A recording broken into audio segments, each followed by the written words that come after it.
Voici maintenant un dossier terrible sur lequel Alain Amar et son équipe travaillent depuis plusieurs semaines. Les accusations qui sont portées dans son enquête par une jeune femme mineure à l'époque des faits sont extrêmement graves. On a même peine à les croire pour certaines d'entre elles, mais c'est sa parole. Les noms qu'elle cite ont été recouverts d'un bip pour ne pas atteindre à la présomption d'innocence. Véronique a 20 ans.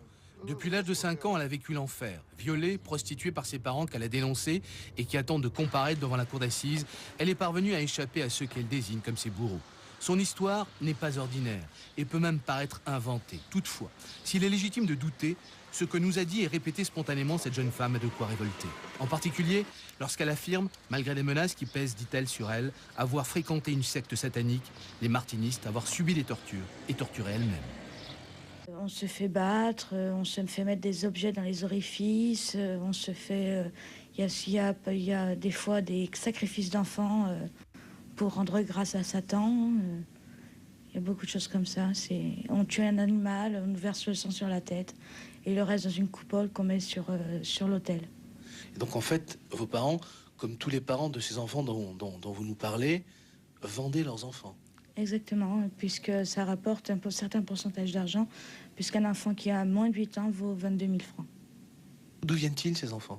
Les enfants qui sont sacrifiés ne sont pas déclarés ou sont des enfants étrangers. Notamment quand j'étais sur Agen, c'était des enfants, c'était des petits Africains, ils étaient noirs.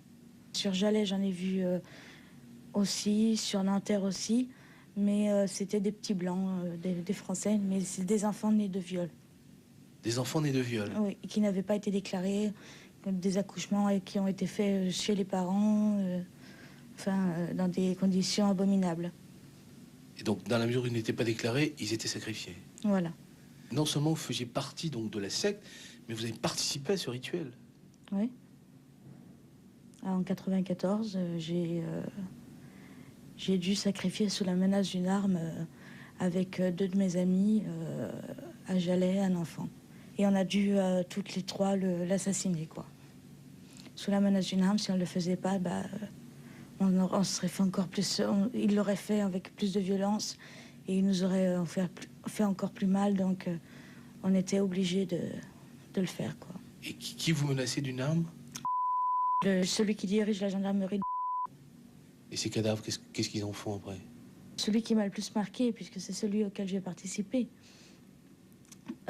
Ils l'ont emmené dans une cave qui était à Cholet, transporté dans un sac noir à poubelle noire avec une croix blanche renversée. Et ils avaient un gros bidon, ils ont mis quelque chose, je sais pas si c'était de l'essence ou de l'acide ou quelque chose comme ça. Mais moi et Sophie et Cécile, on s'est tous sauvés. Toutes les 3, on s'est sauvés. Donc en fait, ils brûlent les cadavres? Ils doivent les brûler, oui. Vous pensez que tout ça, c'est une sorte de réseau, des gens qui se tiennent un petit peu pour ne pas tomber, quoi? Voilà, et puis c'est pour se protéger aussi. Parce qu'étant donné quand même qu'il y a des hommes de loi qui sont dedans, c'est vrai que ça ferait quand même un drôle de tapage si on apprenait qu'il y avait des juges et tout ça qui faisaient partie de ces réseaux-là. Mais vous en avez vu, vous, personnellement? J'ai vu un email de monsieur. Moi, je ne savais pas qui c'était. C'était pour un transfert de fonds. Un transfert de fonds. Et vous pensez que ces gens-là font partie des sectes elles-mêmes? La secte satanique dont vous parlez ou... Ils les couvrent toutes. Je ne dirais pas forcément qu'ils en font partie, mais ils les couvrent, ça c'est sûr. Jean-Claude Dissès est l'avocat de Véronique à Agen, ville où elle fut transférée du Maine-et-Loire vers un foyer fréquenté par des pédophiles. D'abord sceptique sur les accusations de sa cliente, il est aujourd'hui convaincu qu'elle dit la vérité. Je la crois lorsqu'elle dit qu'elle a été violée dans sa famille. Je la crois lorsqu'elle dit qu'elle a été prostituée par certains membres de sa famille. Je la crois lorsqu'elle explique que cette prostitution est forcément et nécessairement passée par de nombreuses personnes adultes qui sont venues abuser d'elle pour de l'argent. Je la crois lorsqu'elle dit en même temps qu'elle était photographiée pendant ces scènes. Et je la crois d'autant plus que nous retrouvons apparemment, c'est le point qu'il faut vérifier, ces photos sur un CD-ROM à Amsterdam. Donc c'est bien elle qu'elle a reconnue, elle a dit ça c'est moi. Voilà, c'est ça, hein? C'est tout à fait ça. Elle dit c'est moi. Elle le dit devant un inspecteur de police et en même temps qu'elle s'identifie, elle identifie 5 de ses copains et copines d'enfance. Ça signifie que si ce point s'avère exact, il faut nécessairement que ces enfants aient été soumis à des scènes pornographiques, que ces scènes aient été filmées et que ces photos aient été envoyées à Amsterdam pour atterrir sur un CD-ROM pédophile qui a été saisi par la police hollandaise dans le cadre de procédures en Hollande. Et donc ça nécessite forcément qu'il y ait une organisation qui prend des photos, qui les diffuse. Et donc ça veut dire qu'il y a une organisation et qu'il y a un réseau. Véronique nous a conduits devant l'un des nombreux lieux où se passaient, selon elle, le 21 de chaque mois, des cérémonies sataniques. Alors c'est ici que je suis venue plusieurs fois. Notamment, je me rappelle bien d'une fois en 94, où je me suis retrouvée à un rituel satanique où il y a eu un meurtre d'enfant. Et donc on était monté au second. Voilà. Et là, il y a eu viol, on devait être 5 ou 6 enfants. C'était pas une très très grosse réunion. Là, il y avait beaucoup de gens, notamment des notables, mais que je ne connais pas forcément leur prénom. Voilà. Et vous-même, vous avez subi... Oui, j'étais là et j'ai subi. Il y avait mon père. Ma mère n'était pas là cette fois-ci. Son incroyable mémoire permet aussi à Véronique de se souvenir d'un coup de téléphone où elle entend parler de la petite Marion Wagon, disparue le 14 novembre 1996.